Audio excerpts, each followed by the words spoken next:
we take time away from our families. It costs us money for editing. It's not something we do for fun. The creative process.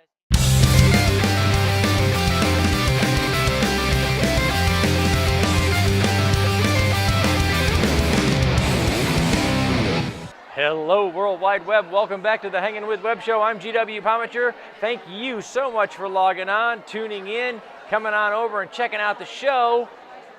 We've got artists, authors, filmmakers, musicians, creative minds of all kinds. We are in St. Augustine, Florida. That's right, the oldest city in the United States. And we're hanging out right now with author S.M. Donaldson. How are you? I'm doing all right. How are you? Pretty good, pretty good. How's the show going for you? It's going. It's going, yeah? Good. All right, well, I'll tell you what.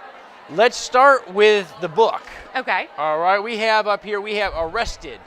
Arrested Heart, yes. Arrested Heart, okay. Tell us about Arrested Heart. Give us the book blurb about Arrested Heart here. Okay, so this is actually the first book in a spin-off series. Okay. From what was the series? My MMA series that I had. Okay. He was a kid in the other series, and everybody wanted me to give him his own book.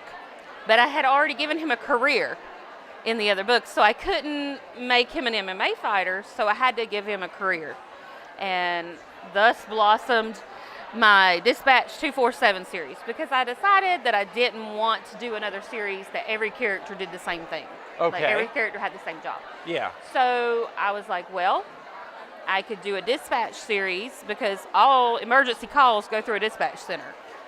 There you go. And it'll be like a first responder series. The first one, the guy is a SWAT team member. Okay. The next one, the guy is a firefighter. Oh, There'll be like wow. a paramedic in one. There, just kind of all the first responders. That's pretty cool. Like I said, I didn't want to get trapped in a, these are that's all the difficulty MMA. when you start doing something that's in a, as you put, like a career field. Yes. Because the people that you surround yourself with generally tend to be people who are in your field. Yes. Somewhere. Yes. So, here we are, we're writers in a room full of writers. Exactly. That's how it happens. But choosing the dispatcher was kind of really cool because that's a central point for all of these different. Well, and the dispatcher will get a book.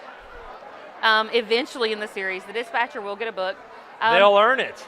But every book starts out with a dispatch call. The very first in the book, it starts out as a dispatch call. My dad was in law enforcement, so of course I looked up every code in Florida so that all of my dispatch codes are correct. Wow, Yes. Fantastic. Okay, so this spun off. This guy gets his own. He gets his own book. Is this the first one in this Yes. series? Okay, he gets his own. Now, so this whole series will actually be sort of a continuation of this guy's split from that series. And most of my books, in any of my series, each character gets their own book, but you still see the other characters intermingle. Orbiting around each other. They're all in each other's lives. Like I said, that's how, I had readers writing me saying, when is Mox going to get his book? And I'm like, well, he was just a side character that got put in there. I was done with him. And then all of a sudden, And then all of a sudden your readers are like, hey, so-and-so needs a book. And I'm like, wow. Well, I've already put him in law enforcement, so I can't really make him an MMA fighter. And because I'd already done a storyline where there was an MMA fighter that was a CIA agent. Okay. And he did an MMA fight like undercover. So I'd already done that. So I was like, I can't do that again, so what am I going to do? And one of my friends was like, maybe you need to branch off into something else. And I was like, okay. Because that's another thing. Like, authors will sit down and we read each other's stuff. So we'll sit down and talk to each other like, hey, I think you should try this. I think you would do good at that. And one of my girlfriends that's an author will sit in the car rider line waiting to pick up our kids from school. We're in the car rider line at the same time. So we have what's called car rider conference. Car rider conference. Yes. And we sit on the phone during our car rider line and we'll talk out storylines with each other because we know each other's work.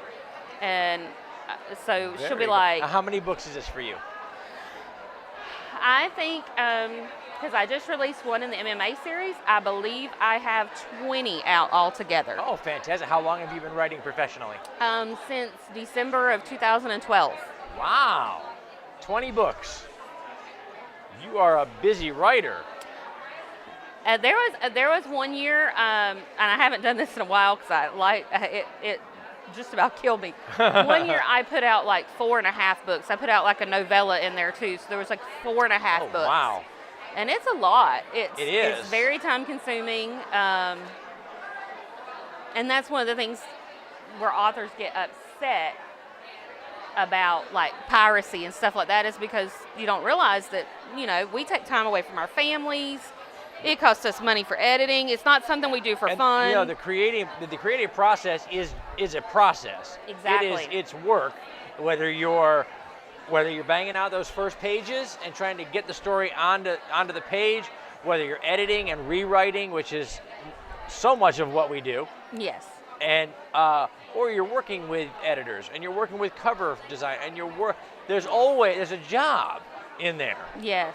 And people do kind of think that, you know, there's a job in there, but we go to work for free. Yeah. Well, and they're like, oh, well, they think that we must think what we do is just like, oh, well, they just do it for fun. Like, yeah. I'm like, no. Well, and the creative arts is one of the only careers out there, too, that is, we still work on basically what they would call in the commercial world on spec. Yeah. The story's written. It's edited. The cover's out. The book is on the shelf before we've ever seen a dime.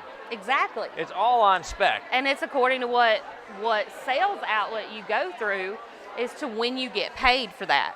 Mm-hmm. It can be 45 days. It can be 3 months. It can be, you know, whatever. It's according to which sales channel you're going through. Yeah, exactly. So well, that brought me up to the thing. So what inspired you in the beginning with the MMA series? What was your inspiration for that series? Are you an MMA fan, or? I was a little bit. When I first started writing, the second series that I wrote was a college sports romance. Okay. And it took off, and it was a big seller. And when I came out with the next series after it, I was like, well, you know, I don't think I want to get into a niche. Okay. I want to try something different. So I tried not writing sports. And that series didn't do as well.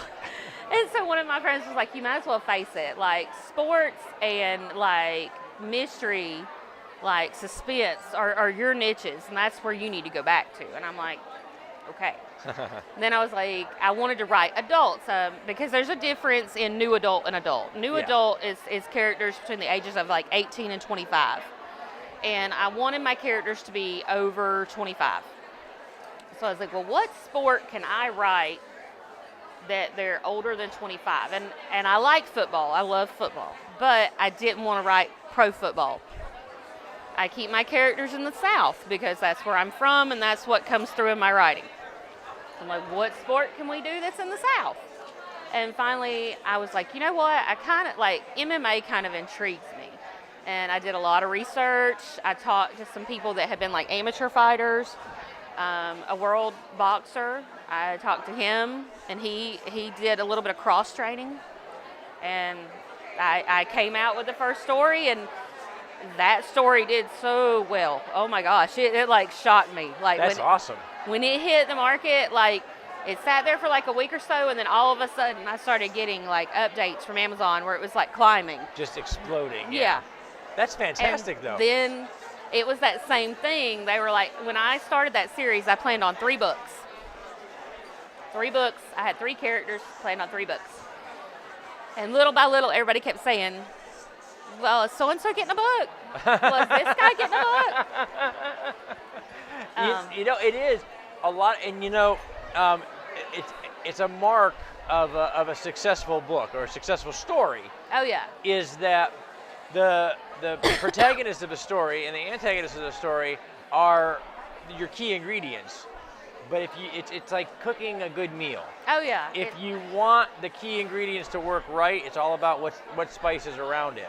And so those tertiary characters become so important to telling the story that different readers put themselves in those Oh yeah. places. Well, one of the greatest things about that series, when I knew that people were really paying attention to my side characters, was when one of the characters that ended up being a book in my MMA series was originally an opponent in the book. He was the bad guy, technically. I mean, wasn't villain or anything, but he was just, the Just bad the guy. antagonist, yeah. And Everyone was like, I want to know more about him. I want to know why he's the way he is. I want to know him. and it is, but, good villains make good heroes. And a good hero and a good villain dynamic Oh, yeah. creates a villain that's three-dimensional. It's more than just a bad guy. Yeah. It's more than the mean guy or the antagonist. There's a story and a root. And yeah. readers wanted more, and they wanted to do that. That is fantastic. So this guy, how many stories are we going to get here? Well, I'll tell you what. Let's not ask that because that's an indefinitive answer. I know, right? She started out with just a couple, and then there were 20, and now there's. But okay, what's the plan for The this? plan Yeah. for the Dispatch series is that there will be probably about 4 books. Okay. Now we have to do special S.M. Donaldson math. So what you do is you take the number of planned books and you divide it by the number of emergency worker characters, and you multiply that by the number of readers from the 3rd and 7th book of her last series. That will give you the total number of books in all That's when what she's it done. feels like sometimes, Yeah. yes. It's a calculus problem. You can work it out. While you do that, though, we're going to thank our partners and our friends over at Some Unique Magazine, Famous Faces and Funnies, Space Coast Comics, J. Bauer Art, Celestial Healings, Krypton Radio, the Foxwood Wine Company, the great folks at the Cogler Emporium. They provided us with our set pieces here, these fantastic steampunk places. Find the Cogler Emporium online. And of course, our good friend, author Yvonne Mason at Author Chain Radio. Thank you guys for sharing these videos, sharing these creative artists all over the web. We hope that you will too. Remember, everybody, subscribe. You right now, do it. Log on, tune in, see who we're hanging with next. Outstanding. Thank you so much.